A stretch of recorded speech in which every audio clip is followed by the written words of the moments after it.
मैं वाशी से रहती हूँ, वाशी नवी मुंबई में।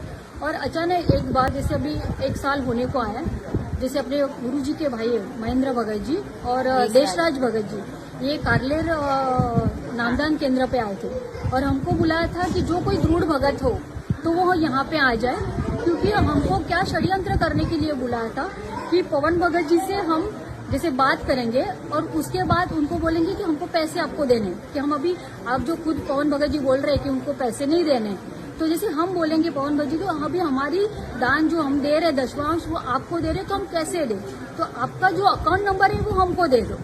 तो जैसे अकाउंट नंबर से हमको उनको फंसाना था कि हम 1-2 जन भगत थे, जैसे 50 लोग गए थे वहाँ पे दृढ़ भगत हो, और उनको बता दिया था कि आप ऐसे करो कि जैसे फोन करना है पवन भगत जी को और नंबर लिखवा लेना है। और देशराज भगत जी ने तो डायरेक्ट बोल दिया था कि सूरज ऐसे करना कि जैसे अपने इधर से भी पैसे दे दो, भक्तों की नहीं, अपने जो अपने दिए ना 1000 रुपए देके इसको वहाँ पे उसके डाल दो। सब आप जानते हो हम सबको, और मैं अलीबाग से बोल रही हूँ, शायद आप मुझे सब जानते होंगे साधसंगति वाले। और ये हमको पवन भाई ने बहुत ही गलत कुछ बहुत ही गलत बताया। आज अनोरा माई है, मंजू दीदी, वो हमसे प्यार से सबने बात की, परमात्मा से भी बात करवाई और हमको सबको परमात्मा ने माफी हमने चल रहा है क्या नहीं, जो पवन ने बोला है सचमुच एक शब्द झूठ है। आज परमात्मा ने जो बोला है कि हमको हाथी पे बिठाया था और आप गधे पे बैठ गए। आज पवन सत्साही पुण्यात्माओं, इन बहन को तो आप जानते ही होंगे, यह आपने वीडियो की स्टार्टिंग में देखी होगी। इनके यहाँ शुरुआती तौर पर मुंबई के अलीबाग में सासंगति रखी गई थी और इन्होंने खुद ही इन वीडियो में खुलासा किया है कि जब यह सासंगति इन्होंने रखी थी तो इनको सतलोक आश्रम मैनेजमेंट ने इनकी सासंगति रुकवाने के लिए भरसक प्रयास किया था और इन पर दबाव भी डाला था। और इन्होंने उस वीडियो में सारा खुलासा कर रखा है इस सतलोक आश्रम मैनेजमेंट के बारे में कि उन्होंने कैसे कैसे पवन दास जी को फंसाने के लिए इन बहन जी को प्रयोग में लिया। और आज आप देख सकते हो वीडियो के माध्यम से। पुण्यात्माओं, इन्होंने अपने बारे में बताया कि यह एक ब्यूटी पार्लर का काम करती थी और आप सभी को पता है ब्यूटी पार्लर का काम कैसा होता है। ये सब की क्रियाएं, जो भी कार्य परमात्मा के ज्ञान के विरुद्ध होता है वह हमें नहीं करना चाहिए। जिन बातन से गुरु दुख पावे तिन बातन को दूर बहावे। परमात्मा कहते हैं कि पतिव्रता भावे नहीं चूम टटक सिंगार। और ये उन औरतों को तैयार करती थी जो ब्यूटी पार्लर में इनके पास आती थी, ब्यूटी पार्लर का ये काम करती थी। और आपको पता है ब्यूटी पार्लर का काम क्या होता है। परमात्मा कहते हैं कि जो इस तरह से अपना आपको हार साज श्रृंगार करके तैयार करता है तो वह वैश्या की श्रेणी में आता है। और आप समझ सकते हो, यदि आप इसका गहराई से आप देखोगे तो यदि ये किसी भी औरत को तैयार कर रही है, वो किसी शादी पार्टी में जाएंगी, अपने आप को अश्लील बनाकर जाएंगी, सामने वाला कोई भी बंदा उन पर आसक्त हो जाएगा। यदि वो आसक्त होगा तो उसके व्यक्ति के अंदर जो दोष उस लेडीज को देखकर आया जिनको इन्होंने तैयार किया था ब्यूटी पार्लर के माध्यम से, तो पुण्यात्माओं कर्म किस पर लगेगा? उसका दोष लगेगा इन बहन जी के ऊपर। ये अलीबाग वाली जो बहन जी है, तो पुण्यात्माओं परमात्मा सबके अंतःकरण को चेक कर रहा है। जो अपनी बुराई नहीं त्यागेगा, कहने का मतलब ये है, गेहूं के खत्ते पर वही गेहूं जाएगा जो अपनी भूसी उतार फेंकेगा, यानी कि जो अपनी बुराइयों को त्याग देगा। और पुण्यात्माओं, जैसे कि परमात्मा से कोई जुड़ता है और वो अपनी परचून की दुकान चला रहा है और वो बीड़ी माचिस भी बेच रहा है, तो वो तो पूरा सहयोग दे रहा है सामने वाले को नशा करने में। तो पुण्यात्माओं, परमात्मा इसलिए कहते हैं कि भक्ति मार्ग ये ऐसा होता है कि इसमें एक एक कदम फूंक फूंक कर रखना पड़ता है।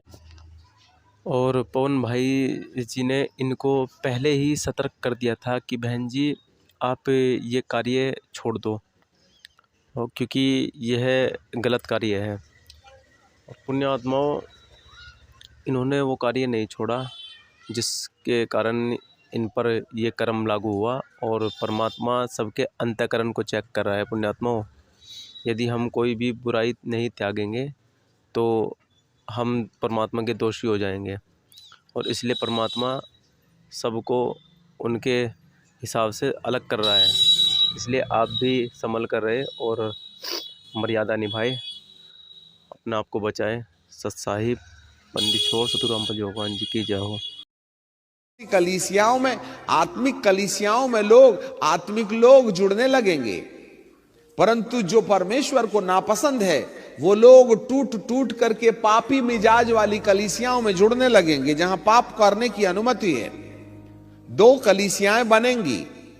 एक कलीसिया में शुद्धि और निर्मलता और शुद्धता और पवित्रता का बोलबाला होगा।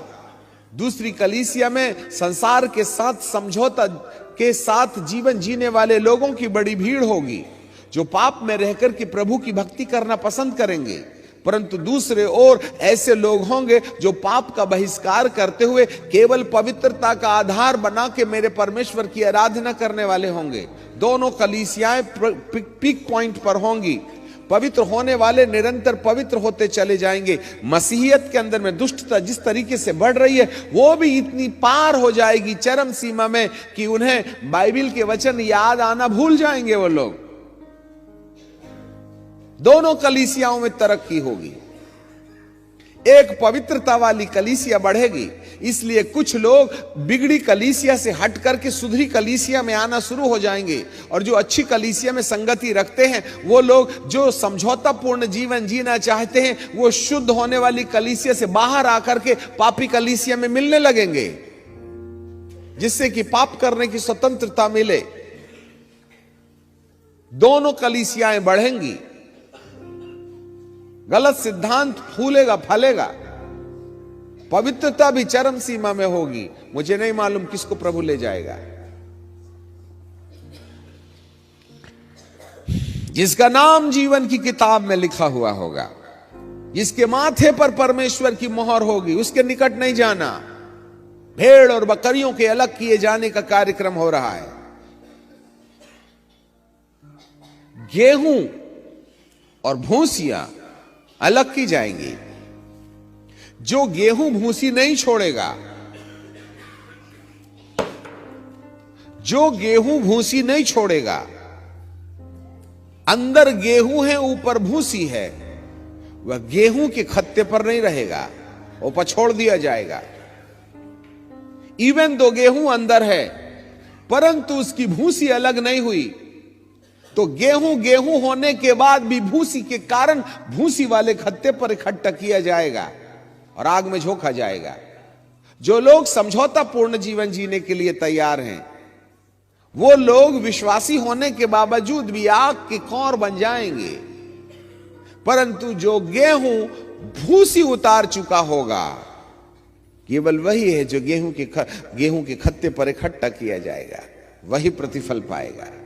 और यीशु मसीह भूसी चढ़ी गेहूं को नहीं, केवल गेहूं को ले जाएगा। कहीं ऐसा ना हो कि गेहूं भूसी छोड़ना ना चाहे तो वह कभी भी गेहूं के खत्ते पर चक्की पर आटा पीसने नहीं जाएगा, नहीं तो रोटी खराब हो जाएगी। मेरा परमेश्वर एक भी बिना पश्चाताप किए व्यक्ति को ऊपर ले जाने की गलती नहीं करेगा, क्योंकि लूसीफर को गिरा के बड़ी मुश्किल से परमेश्वर ने स्वर्ग साफ किया है और अब किसी भी अपराधी को ऊपर जाने की अनुमति नहीं देगा मेरा प्रभु। इसलिए हमारी आपसे सलाह है, जितना भी 2 नंबर का धंधा है, जितना भी कर्मकांड है, जितने भी बैर विरोध हैं, जितनी भी डाह जलन है, जितने भी प्रकार के उपद्रव आज मसीह कलीसिया के अंदर में पाए जाते हैं, यदि वे अपने आप को सुधार में बदल दें तो आने वाली 3.5 साल की विपत्ति से आपका बचाव हो सकता है।